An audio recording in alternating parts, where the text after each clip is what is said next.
और बात कर रहे हैं कानून से ऊपर बालू माफिया। चर्चा इसी पर मेहमान हमारे साथ जुड़े हुए हैं श्याम सलोने वशिष्ठ, बीजेपी नेता, सुभाष द्विवेदी सपा नेता, आशीष सागर दीक्षित याचिकाकर्ता एनजीटी से, रोहित धुरिया वरिष्ठ पत्रकार और भगत सिंह बादा से हमारे संवाददाता जुड़े हुए हैं। सबसे पहले तो आप सभी का बहुत बहुत स्वागत है। शुरुआत भगत सिंह से करते हैं। भगत, सबसे पहले तो क्या कुछ ये पूरा मामला है? जैसे मैं आपको बता दूं कि ये मामला बहुत गंभीर मामला है और हालांकि इस पर लगातार शिकायतें आ रही है। जिलाधिकारी के यहाँ किसान आ रहे हैं, आयुक्त के यहाँ किसान आ रहे हैं और अपनी शिकायत दर्ज कराते हैं, लेकिन कार्रवाई के नाम पर कुछ भी नहीं होता। अगर ये कार्रवाई आज हो गई होती जो आज ये स्थिति नहीं होती और ये व्यक्ति की जान बच जाती। मैं आपको बता दूं कि हालांकि इस पर एनजीटी कोर्ट में आशीष सागर दीक्षित ने इस पर मामला दायर कर रखा है और इसकी 3 तारीख को आदेश भी हुए थे, जिसमें जिलाधिकारी को खुद टीम में शामिल होकर के कार्रवाई करने के निर्देश दिए गए थे। लेकिन आज पूरे 27 दिन हो गए हैं, लेकिन आज तक कोई कार्रवाई नहीं हुई है। अभी आयुक्त के यहाँ कल परसों के दिन आयुक्त के यहाँ लोग उसी गाँव के किसान आए थे, जहाँ उन्होंने आयुक्त से शिकायत की थी कि जबरन आप सरकारी खनन क्षेत्र छोड़ दीजिए, जो व्यक्तिगत जमीनें हैं उनसे निकाल रहे हैं। शिकायत करते हैं तो उनको मारा जाता है, बंदूकों दिखाई जाती है, डराया जाता है और आज उसी का दुष्परिणाम है कि साड़ी गंज 77 में ये इतना बड़ा हादसा हुआ है। हालांकि वहाँ जो ग्राम प्रधान खपटिया है उनका दामाद है, ये साड़ी में ही रहता है और ट्रैक्टर लेके आ रहा था, जहाँ देर शाम ट्रक ने उसको टक्कर मार दी और ट्रैक्टर पलट गया है और घटना स्थल पर ही युवक की मौत हो गई है। ठीक है। परिजन 36 घंटे से घटना स्थल पर पड़े हैं, प्रशासन पहुंच रहा है, लेकिन उनकी जो शर्त है पहले एफआईआर बाद में पंचनामा। लेकिन अभी तक अभी सुबह 8 बजे जब मैं आपको बता दूं मैंने बात की थी, तब तक वहां पर कुछ नहीं हुआ था। प्रशासन मनाने में लगा है, मामले को रफा दफा करने में लगा है। अब ये देखने वाली बात होगी क्या प्रशासन इसको रफा दफा करने में ठीक है भगत सिंह, वापस आएंगे। श्याम सलोने वशिष्ठ जी का रुख कर लेते हैं। बीजेपी प्रवक्ता है श्याम सलोने जी, खनन माफिया का इतना दबदबा है कि कानून भी उसके आगे नतमस्तक है। एक व्यक्ति को इसकी कीमत अपनी जान देकर चुकानी पड़ रही है। क्या खनन के खिलाफ बोलने वालों की सजा मौत है? यशी जी, आपको और साथी मित्रों को मेरा राधे राधे और आप सभी को रामलला की द्वितीय वर्षगांठ की शुभकामनाएं। यशी जी, आज का विषय मुद्दा बड़ा गंभीर है और की न्यूज ज्यादातर जो विषय लेकर के आता है ये जनमानस से जुड़े हुए विषय होते हैं जो बड़े गंभीर होते हैं। आज जो खनन माफिया वाला जो विषय है जिस पर एक व्यक्ति की हत्या हुई है, गंभीर विषय है। सरकार की इतनी शक्ति के बाद, मुख्यमंत्री जी के इतने कड़े आदेशों के बाद भी यदि कोई व्यक्ति इस तरह से हत्या कर सकता है, इस तरीके से अवैध खनन की कर रहा, तो उस जिले के डीएम, उस जिले के एसएसपी, पूरी जिम्मेदारी उनकी बनती है। मैं चाहता हूं कि उनके खिलाफ कार्रवाई होनी चाहिए। ये जो खनन माफिया है इतने सख्त हो चुके हैं, किसका हाथ है इनके ऊपर। कभी ये किसी अधिकारी को ईमानदार आ जाता है तो उस अधिकारी के ऊपर भी गाड़ियां चढ़ा देते हैं, ऐसे भी केस सामने आए हैं। तो हम चाहते हैं, क्योंकि मुख्यमंत्री जी का जो जीरो टॉलरेंस की चल रही है हमारी, उस पर कोई ना कोई अधिकारी ऐसे है जो पैसे के लालच में इनको संरक्षण दिए हुए हैं और थोड़ा सा प्रशासन जागता है, ये सरकार की छवि खराब कर रहे हैं। निश्चित तौर पर मैं चाहूंगा कि ऐसे अधिकारियों के खिलाफ पहले कार्रवाई होनी चाहिए, जिससे कि अन्य अधिकारियों में भी ये संदेश जाए कि यदि हमारे जिले में इस तरह की कोई घटना घटी तो उनके खिलाफ सख्त कार्रवाई होगी, तब जाकर के हम सुशासन को ला पाएंगे। मैं मुख्यमंत्री जी से निवेदन करूंगा आपके चैनल के माध्यम से कि अधिकारियों को अब थोड़ी सी सख्ती करना बहुत जरूरी है, वरना निर्दोष ऐसे मारे जाएंगे और हमारी सरकार की जो छवि है वो आने वाले समय पर खराब हो जाएगी और विपक्ष के जो लोग हैं वो उसका फायदा उठाने की कोशिश करेंगे। सुभाष द्विवेदी जी, क्या कहना चाहते हैं इस पूरे प्रकरण में? श्याम सलोने वशिष्ठ जी ने तो कह दिया कि जांच की जाएगी, कार्रवाई की जाएगी, पल्ला झाड़ लिया उन्होंने। श्याम सलोने जी, एक सबसे बड़ी समस्या आपकी गवर्नमेंट में है कि जब तक किसी की मौत ना हो जाए तब तक उसकी कान में जू नहीं रेंगती है। आप लोग आज के समय जो है मौत के सौदागर हो गए हैं। हमारे यहाँ चौबेपुर थाने में ये आप देखिए 30 तारीख को 2 गुटों में खनन को लेकर फायरिंग होती थाने के सामने। आज 31 तारीख है। 30 तारीख को घटना होती है। दोनों को सफेद पोस्ट नेताओं का यानी कमल युक्त नेताओं का संरक्षण प्राप्त था। इस वजह से अभी तक कोई कार्रवाई नहीं हुई। एसडीएम के ऊपर गाड़ी चढ़ा दी जाती है। भाई इनको ताकत मिलती कहां से है? देते तो आपके नेता ही हैं। थाने बिकते हैं, नहीं, थाने विपक्ष के के रेट नेता, फिक्स हैं। विपक्ष के नेता दे रहे हैं। वाह भाई, समाजवादी शाम पार्टी सलोनी दे जी, रही तो है। आप गवर्नमेंट से इस्तीफा दे दीजिए ना। क्यों आप आरोप अपने ऊपर नहीं, ले रहे हैं? आप जांच में इस्तीफा कभी दीजिए सामने गवर्नमेंट से। योगी जी की गवर्नमेंट नहीं चल रही है तो नहीं, आप जांच में इस्तीफा दीजिए। आपके काहे नेता के लिए? शासन सत्ता आपके हाथ में है। लेखपाल से शिवाजी लेके पकड़ रहा है। जिला प्रशासन से लेके एसडीएम से लेके सब आपके हाथ में है। आपके थाने बिकते हैं, आपके लेखपाल के रेट तय होते हैं, आपके एसडीएम के रेट तय होते हैं, आपके नेताओं के रेट तय होते हैं। ये जितने भी पेपर लिख रहा है, न्यूज चैनल लिख रहा है, पेपर लिख रहा है कि कमल युक्त सफेद तोशों के कमल युक्त सफेद तोशों का दोनों पर बरस था। इसलिए थाने के सामने गोलियां चली, अभी तक कोई कार्रवाई नहीं हुई। आपकी शासन सत्ता जो है सिर्फ ताकतवर पैसे वाले लोगों को संरक्षण देती है। इनकी जनता की भावनाओं से, जनता की मौतों से इनको कोई फर्क नहीं पड़ता है। ठीक। इनको सिर्फ अपनी रोटियां सेकनी सुभाष आती द्विवेदी है। जी वो भी वापस जब कोई आएंगे। किसी की आशीष मौत हो सागर जाए। दीक्षित जी जो कि याचिका करता है एनजीटी में। आशीष जी, शिकायत करता है, आप शिकायत की थी एनजीटी में, क्या परिणाम निकले? आवाज आ रही? जी हाँ जी, सबको नमस्कार। मेरा नाम आशीष सागर है।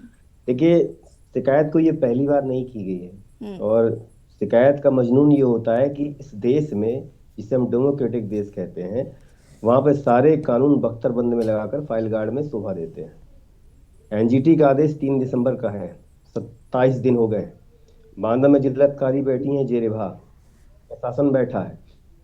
किसी भी एक बंदे ने जाकर के एनजीटी के आदेश का फॉलो अप नहीं किया और लगातार जहां पे भगत कह रहे हैं कि जिस खदान में मौत हुई है, असल में वो उत्तर प्रदेश नहीं, मध्य प्रदेश और उत्तर प्रदेश, या यूं कहें कि इस देश का सबसे बड़ा ठेकेदार है जिसका नाम है रश्मीत मल्होत्रा। और इसका सहयोगी कौन है पता है आपको? केंद्र में जो मिनिस्टर बैठे हैं शिवराज सिंह चौहान, उनकी पत्नी साधना सिंह। अब ऐसे आदमी से कौन लड़ेगा? इस सरकार के पहले पूरा जो सिस्टम था वो वहीं से चलता था। होशंगाबाद देख लीजिए, विदिशा देख लीजिए, यहाँ पे 6-6 महीने के पट्टे हुए, उनकी हाल देख लीजिए। पिछले 2 साल से 77.5 चल रही है। और जिस महिला ने भी बाइट दिया आपको, जो मंडलायुक्त के यहाँ गई थी, उसकी सिंगल लाइन खबर के न्यूज के अलावा अमर उजाला, जागरण, किसी बंदे ने नहीं छापी है कि कमिश्नर ने आदेश दिए हैं 5 दिन में रिपोर्ट दाखिल करिए। असल में क्या है कि माफिया तब माफिया बनता है जब वो सत्ता समर्थित संगठित अपराध करता है। अभी हमारे जो बीजेपी के नेता कह रहे हैं कि ये विपक्ष का रोल है, तो असल में धंधा सबका एक है, झंडा सबका अलग है। यही खनन माफिया सपा में शामिल हो जाता है, यही माफिया रामराज में शामिल हो जाता है, यही माफिया जो है बसपा में शामिल हो जाता है। हमारे यहाँ तय बाजारी का धंधा चल रहा है। सपा के नेता भी इन्वॉल्व हैं, कांग्रेस के जिला अध्यक्ष भी इन्वॉल्व हैं, सत्ता समर्थित लोग भी इन्वॉल्व हैं। और खनन माफिया इन सबका लाभ लेकर के पूरा चैनलाइज संगठन बनाता है और इसके बाद में हत्या करता है, किसानों की निजी भूमि खोदता है। एनजीटी का मानक क्या है? 3 मीटर से ज्यादा खनन नहीं करेंगे। आप जो है पत्थरगढ़ी करवाएंगे, सीमांकन कराएंगे। अभी सीएजी की रिपोर्ट आई थी वॉल्यूम नंबर 9 2024, जिसको हमने एनजीटी की रिपोर्ट में बेस बनाया है। 11 जिले शामिल है उसमें।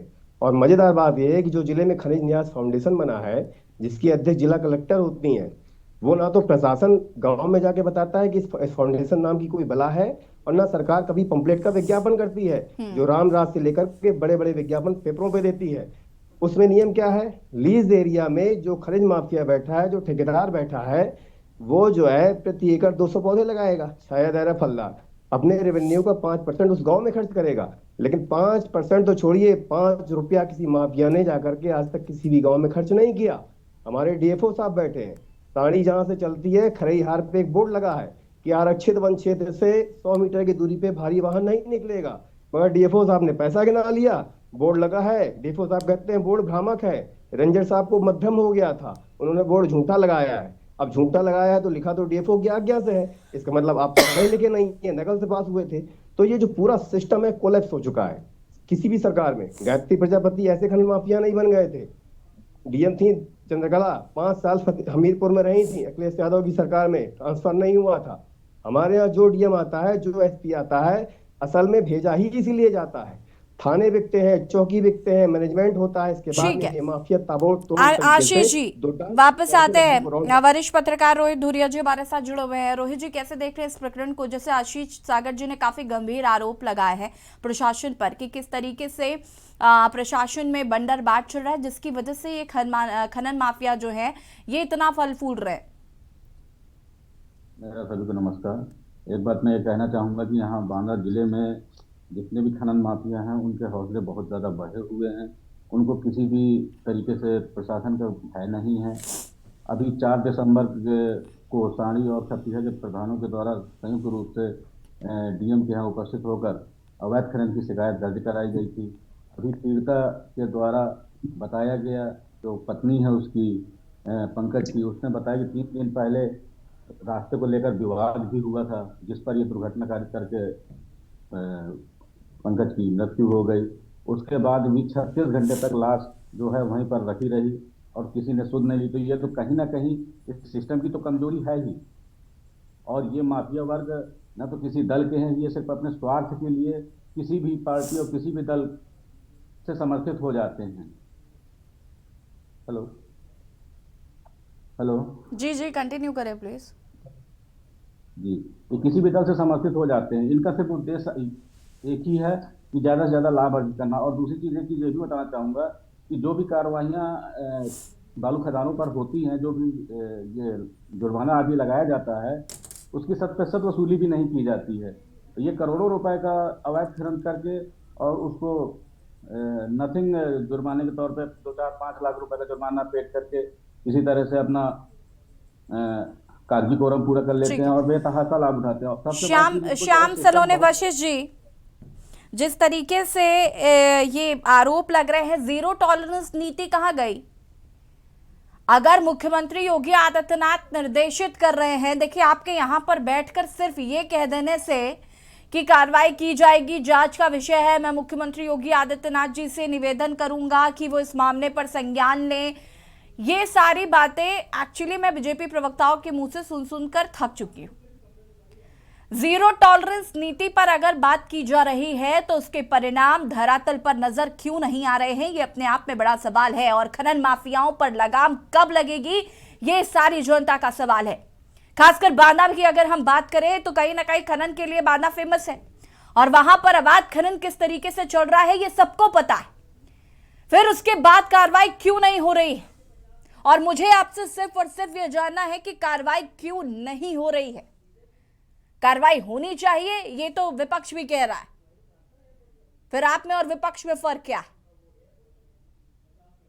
हमेशा कहा है और आपने देखा भी होगा, जो कुछ शरारती तत्व जिनकी मानसिकता केवल पैसा है, मानवता जिनके अंदर से मर चुकी है, वो लोग पैसे के लिए किसी भी हद तक नीचे गिर जाते हैं और उनके खिलाफ कार्रवाई हुई है। ऐसा नहीं है कि योगी सरकार में कार्रवाई नहीं हुई हो, बहुत अच्छे से कार्रवाई हुई है और उन्होंने उनकी पीढ़ी याद कर रही है उन कार्रवाइयों को। लेकिन फिर भी कुछ दुष्ट प्रकृति के लोग अभी हैं, प्रदेश में हैं, जिनके खिलाफ और सख्त कार्रवाई होनी चाहिए। इसके साथ साथ हम कहना ये चाहते हैं कि जैसा अभी आशीष जी ने कहा था कि तमाम पार्टियों के नेता हैं, कई जिलाध्यक्षों के कई पार्टियों के नाम बतलाए। मैं चाहता हूं कि जब एनजीटी की इन्होंने कोई रिपोर्ट ली या कुछ डिमांड की, कोई मांग की, उस आधार पर क्यों नहीं कार्रवाई की? वहां के अधिकारी, जो संबंधित अधिकारी हैं, जिनके ये अधिकार है कि उसकी जांच करें, क्यों नहीं जांच करते हैं? उनके खिलाफ भी एक कार्रवाई होनी चाहिए, जिससे कि आने वाले जो अधिकारी हैं वो सतर्क होकर के अपनी जिम्मेदारी को ठीक से निभाएं। हम चाहते हैं कि सरकार से, हम अपनी ही सरकार से इस बात का निवेदन करना चाहते हैं कि अधिकारियों के खिलाफ भी एक बार कार्रवाई होनी चाहिए, जिससे अन्य अधिकारी सतर्क हो जाएं कि कार्रवाई अब शुरू हो चुकी है। ये जनता भी चाहती है, क्योंकि हम जनता के प्रति उत्तरदायित्व है, जनता हम पर विश्वास करती है। हमको 2 बार चुनाव, तीसरी बार चुनने को तैयार बैठी है, हम इसके प्रति जिम्मेदारी निभाते हुए अधिकारियों के खिलाफ भी कार्रवाई करनी ही होगी और यही अंतिम निर्णय होगा हमारा। देखेंगे यशी जी, ये हमारे यहाँ जितने भी लोग दर्ज किए, हमारे कुछ किया है उनके खिलाफ। ठीक है, जो देखिए भी जिन्हें श्याम कार्रवाई सलोनी की वशिष्ठ है। जी, हम सिर्फ इतना चाहते हैं कि जो पंकज की मौत हुई है वो जाया नहीं होनी चाहिए, इस पर कार्रवाई होनी चाहिए, साथ ही साथ इसका संज्ञान लेना चाहिए। फिलहाल आप सभी का बहुत बहुत शुक्रिया चर्चा में शामिल होने के लिए। और मुद्दे की बात में आज बात कर रहे थे जिस तरीके से बालू माफिया जो है वो एक्टिव है, उसके चक्कर में कहीं ना कहीं मासूमों की जान भी जा रही है। कई सवाल खड़े हो रहे हैं, आखिर खनन माफियाओं पर लगाम कब? के न्यूज की खास पेशकश में फिलहाल इतना ही। देखते रहिए के न्यूज़ इंडिया। नमस्कार।